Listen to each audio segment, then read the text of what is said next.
बिस्मिल्लाहिर्रहमानिर्रहीम। अस्सलाम वालेकुम नाजरीन, welcome to history and facts. दोस्तों, उम्मीद करता हूँ आप सब लोग खैरियत से होंगे। तो नाजरीन, आज मैं आप लोगों के लिए एक सीरीज़ शुरू करने जा रहा हूँ हिस्टोरिकल फैक्ट्स की। तो नाजरीन, इस सीरीज़ में हम बरसगीर पाक व हिंद यानी कि सब कॉन्टिनेंट में हुकूमत करने वाले मुख्तलिफ़ ख़ानदानों का तज़किरा करेंगे। ये तज़किरा एक तरतीब के साथ चलेगा और इस सीरीज़ की पहली वीडियो लेकर आज मैं हाज़िर हुआ हूँ, जिसमें हम गज़नवी ख़ानदान के बारे में डिस्कस करेंगे। तो नाजरीन, चलिए वीडियो शुरू करते हैं। नाजरीन, अगर गज़नवी ख़ानदान की बात की जाए तो गज़नवी सल्तनत की बुनियाद अलप्तगीन ने 962 ईस्वी में रखी। बाज़ लोगों का ख्याल ये है कि गज़नवी सल्तनत की बुनियाद महमूद गज़नवी के वालिद सुबुक्तगीन ने रखी, लेकिन हकीकत इसके बरक्स है। नाजरीन, अलप्तगीन एक तुर्क ग़ुलाम था और इस वक्त गज़नी के इलाकों में मौजूद सामानी सल्तनत में बतौर खासादार मुहाफ़िज़ तैनात था। इसके बाद वो सिपा सालार के ओहदे पर भी फाइज़ रहा। इसके बाद सामानी हुक्मरान अब्दुल मलिक अव्वल के दौर में हुकूमत की काफ़ी हद तक बागडोर अलप्तगीन के हाथों में आ गई और उसे खुरासान का गवर्नर तैनात कर दिया गया। लेकिन नाजरीन, मंसूर अव्वल के दौरे हुकूमत में बादशाह से इख्तलाफात की वजह से अलप्तगीन ने सल्तनत सामानिया से बगावत कर दी और 962 ईस्वी में बल्ख के करीब सामानी फ़ौज को शिकस्त देकर अपनी फतूहात का आगाज़ किया। इसके बाद इसने गज़नवी के हुक्मरान अबू बकर लवेक को शिकस्त दी और आगे बढ़ते हुए कुछ ही अरसे में बामियान और काबुल भी फ़तह कर लिए और बामियान, गज़नी और काबुल के इलाकों पर मुश्तमिल अपनी खुद मुख्तार शहनशाहियत की बुनियाद रखी, जो बाद में गज़नवी सल्तनत के नाम से मशहूर हुई। नाजरीन, अलप्तगीन के बाद इसका दमाद सुबुक्तगीन हुक्मरान बना, जिसे आम तौर पर गज़नवी सल्तनत का बानी समझा जाता है। सुबुक्तगीन अलप्तगीन का दामाद था और 977 ईस्वी में हुक्मरान बना। नाजरीन, यही वो हुक्मरान था जिसने बाकायदा तौर पर गज़नवी सल्तनत की बुनियाद रखी। सुबुक्तगीन के दौर में मुसलमान पहली दफ़ा दर्रा खैबर के रास्ते उन इलाकों में दाखिल हुए जिन्हें आजकल पाकिस्तान कहा जाता है। इस दौर में लाहौर में हिंदू राजा जयपाल की हुकूमत थी और इसकी हुकूमत पिशावर से काबुल तक फैली हुई थी। इसने सुबुक्तगीन की ताकत को देखते हुए गज़नी पर हमला किया, लेकिन शिकस्त खाने के बाद सुबुक्तगीन का इताअत गुजार बनकर वापस लौटा। लेकिन इसने वादा खिलाफी करते हुए खिराज देने से इनकार कर दिया, तो सुबुक्तगीन ने पिशावर पर हमला करके इसे फ़तह कर लिया। नाजरीन, अपने 20 साला दौरे हुकूमत के बाद जब 977 ईस्वी में सुबुक्तगीन की वफ़ात हुई तो इसके बड़े बेटे इस्माइल गज़नवी ने हुकूमत संभाली। लेकिन तकरीबन 2 साल बाद महमूद गज़नवी ने अपने दूसरे भाई अबू अल ज़फ़र की मदद से गज़नी की लड़ाई में इस्माइल गज़नवी को शिकस्त देकर 999 ईस्वी में अपनी सल्तनत की बुनियाद रखी। यहाँ पर यह बात काबिल ज़िक्र है कि सुल्तान महमूद गज़नवी से पहले जितने भी गज़नवी हुक्मरान थे वो सामानी सल्तनत के ज़ेरे असर थे और महमूद गज़नवी गज़नवी ख़ानदान का पहला मुकम्मल तौर पर आज़ाद और ख़ुद मुख्तार हुक्मरान था। नाजरीन, महमूद गज़नवी ने शुमाल में ख्वारज़म में मौजूद आले मामून की हुकूमत को शिकस्त दी। इसके अलावा बुखारा, समरकंद और काशगर में मौजूद एले खानी हुक्मरानों को शिकस्त देकर इन इलाकों को भी अपनी सल्तनत में शामिल कर लिया। जुनूब में रे, अस्फ़हान और हमदान फ़तह किए जो उस वक्त बनी बवैया के कब्ज़े में थे और मशरिक़ में मौजूद वो सारे इलाके फ़तह किए जो इस वक्त पाकिस्तान के हिस्से में हैं।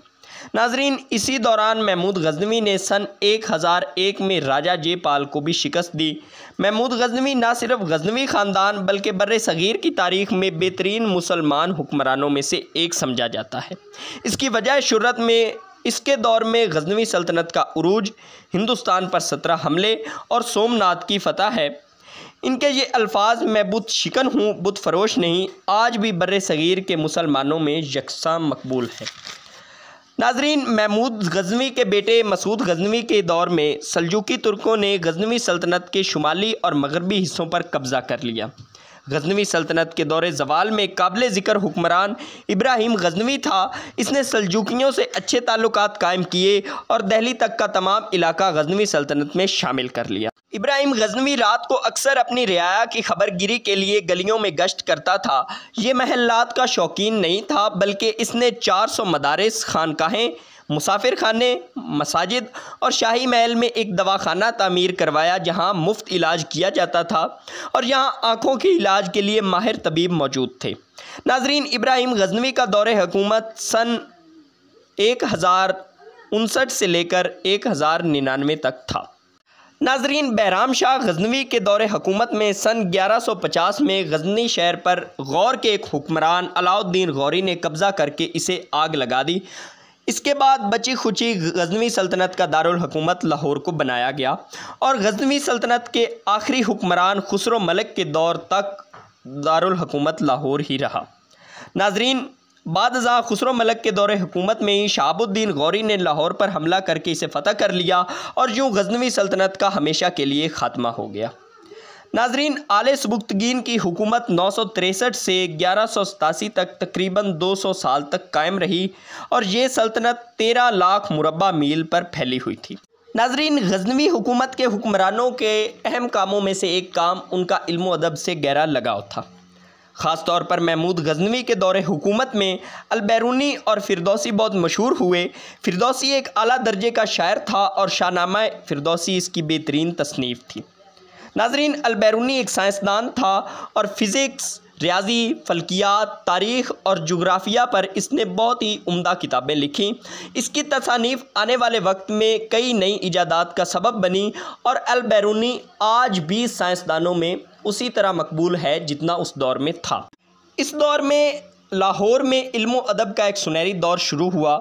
इब्राहिम लोधी और इनके जानशीनों के दौरे हुकूमत में मसूद, साद सलमान और ऊफ़ी जैसे शोराए कराम बहुत मशहूर हुए। ये दोनों शायर अपने दौर के अजीम शोरा में से एक थे। नाजरीन, उलमाए कराम की अगर बात की जाए तो लाहौर के उलमा में अली बिन उस्मान हजवेरी अल-मारूफ दाता गंजबख्श बहुत मशहूर और अजीम हस्ती थे और उनका असर व रसूख आज भी बराबर कायम है। ये महमूद गजनवी और इब्राहिम गजनवी के दौरे हुकूमत में थे। नाज़रीन, गजनवी सल्तनत के इब्तदाई दौर के मशहूर शोराए कराम में से अबू सईद अबू अल खैर बहुत काबिल ज़िक्र शख्सियत हैं। इसके अलावा आखिरी दौर की अगर बात की जाए तो इस दौर में सनाई बेहतरीन सूफ़ी शायर थी। इसके अलावा अरबी के मशहूर शायर बदियुज़्ज़मान हमदानी महमूद गजनवी के दौरे हुकूमत में खासे मकबूल थे और उनकी किताब मुकामात अरबी इंशा परदाजी का बेहतरीन नमूना है। तो नाजरीन, ये था गजनवी ख़ानदान का एक छोटा सा तारुफ। यहाँ पे कुछ लोग बड़े गुस्से से ये सवाल ज़रूर करेंगे कि जनाब आप तो महमूद गजनवी के सारे कारनामे खा गए। तो नाजरीन, मैंने खाए नहीं। मैंने शुरू में बताया था कि यहाँ पे बर्रे सगीर पाक व हिंद में हुकूमत करने वाले हर ख़ानदान का एक छोटा सा तारुफ पेश किया जाएगा, उसके चंद काबिल ज़िक्र इक़दामात का ज़िक्र किया जाएगा और उसके बारे में जनरल चीज़ें बताई जाएंगी। आगे जब सलातीन दिल्ली की सीरीज़ शुरू होगी तो इंशाअल्लाह ताला उस सीरीज़ में हम तमाम सलातीन दिल्ली के बारे में ब्रीफली वीडियोज़ बनाएंगे। सो नाजरीन, उम्मीद करता हूँ आपको मेरी वीडियो पसंद आई होगी और अगर जनाब पसंद आ जाए तो कंजूसी नहीं करनी, मेरे चैनल को सब्सक्राइब करना है, वीडियो को लाइक करना है और दोस्तों के साथ शेयर करना।